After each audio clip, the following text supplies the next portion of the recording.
Good morning. I wear rollers in my hair and I don't care.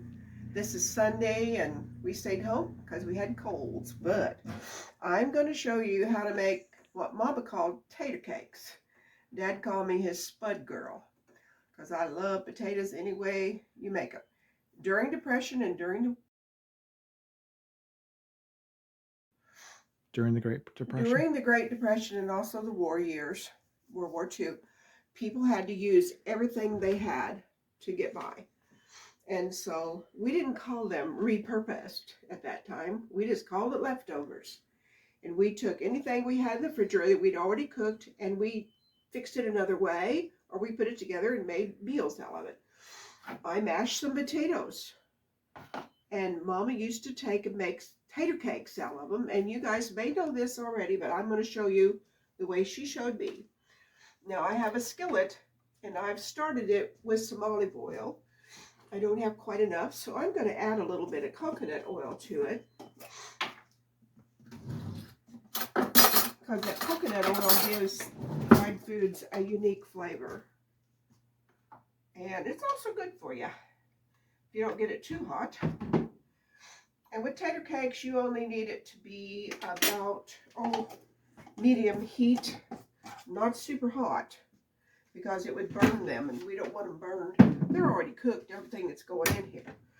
But if I had green onions, I would not be using these. I wouldn't use minced onions if I had green onions. That would be better, folks, but just as it is, put a little bit of onion flakes. I'd say take a teaspoon, we don't measure nothing in the old days. Parsley's good with potatoes, so you want some parsley. And I love herbs. I add them to everything that I can find. Now, since we don't have the green onions, we're also going to use some chives. This is diced chives, so we'll put just a few of those in. Minced garlic. Garlic and everything. My son and I love the garlic and everything. Well, got a stubborn lid. Okay, garlic. Now, of course, you need salt. So I just take the lid off and pour about that much in. And do you do black pepper? Yes. I'll put a little black pepper in. These chives must go up here because they're not fitting. So right now I'll put them there. Cracked pepper. Now, we will put in 1 egg.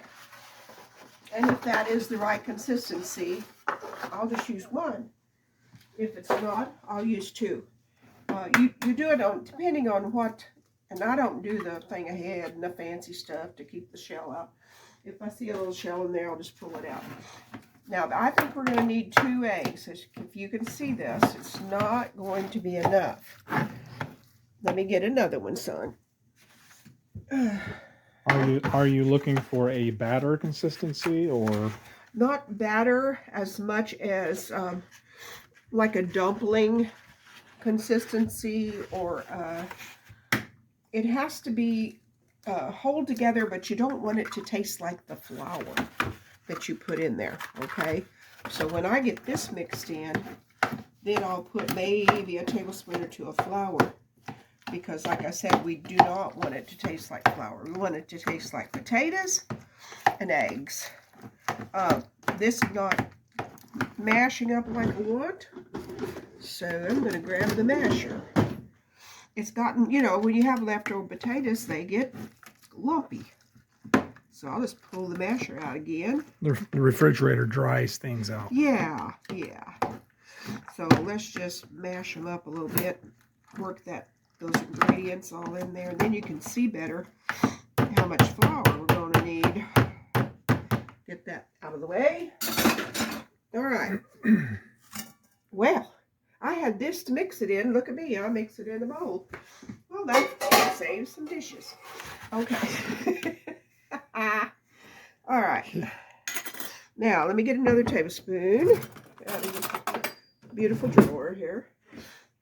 This is getting warm. We want to slop it around just a little and get that whole skillet nice and greasy.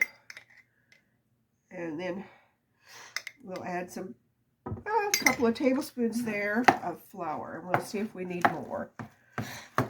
And like I said, this is a lot better if you've got fresh green onion in it, but you make do with what you have on hand. That's the whole idea about what I'm doing. Pretty much any fresh herb. You could do chives, parsley. I've got chives in it. Yeah, but I mean fresh. Oh yeah. Oh, I see what you mean. Fresh herbs. Yeah, any fresh herb really would be good. And you see, I had to add a little more. We need it to have like a kind of like I don't know, what would you call that consistency there, Lance? That's about right. Yeah. Where you can dip it and drop it, but it's not runny and it's not too dry. Right. I think that's about right now. Okay, we're gonna sizzle it in the pan. Looks good to me. It's not rocket science. It doesn't have to be perfect. No. And cooking, you know, if you cooked as long as I have, you don't usually measure stuff. You know, you just cook it.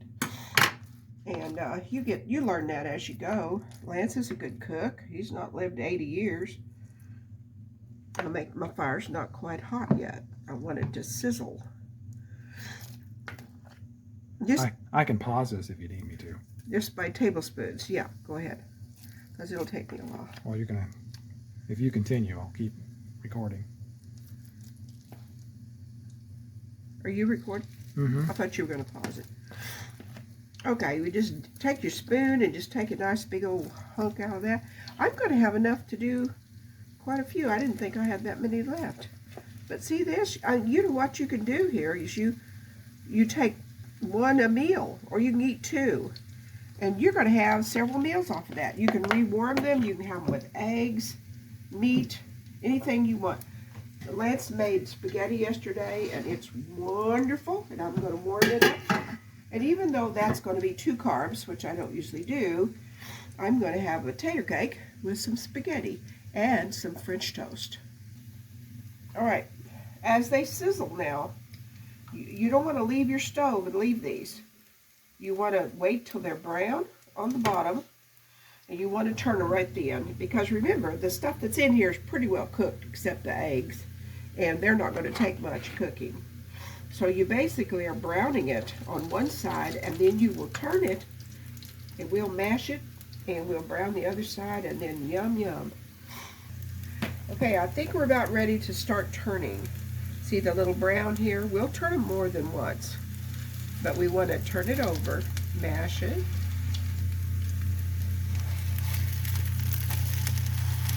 See how pretty those are? You don't want them to get too brown. They're just not as good. And they're soaking up that good grease. That makes them even better. May not be as good for you, but they're good. Okay. Aha. Yum, yum, yum. And then you brown that side. Want me to pause? Yeah. Go. Okay. Now, we'll take them off as they get brown. See that? Want to make sure they look like that on the back side. Some are not quite there. You can kind of raise it up with your spatula here and tell. You don't want to do the other side anymore? That's perfect. You can if you want to. But see, now that one's not done. This one here looks like it's a little raw looking there. I'm going to turn that. I may put this one back in and brown it a little more. You just get that golden brown on both sides, and yum, yum, yum. Color is flavor. That's right. Oh, look at that. Got 2 done. That's good. No, that's not too bad. That's perfect. Well, now that's what the difference is, what I was telling you about. This side just cooks more for some reason. Like a electric burner, one side's hotter than the other. I think these are about ready to take up, Lance, and that would be your video, because I'm going to do the others. Now, final touches, we can put a little bit of smoked paprika or regular paprika. You don't want a lot. You don't want them to be hot. But Lance suggested this, and I think it's a pretty good idea. You can serve it with ranch dressing, with ketchup, or whatever you like to put on, like a fried potato would probably be good with that. You eat it with anything.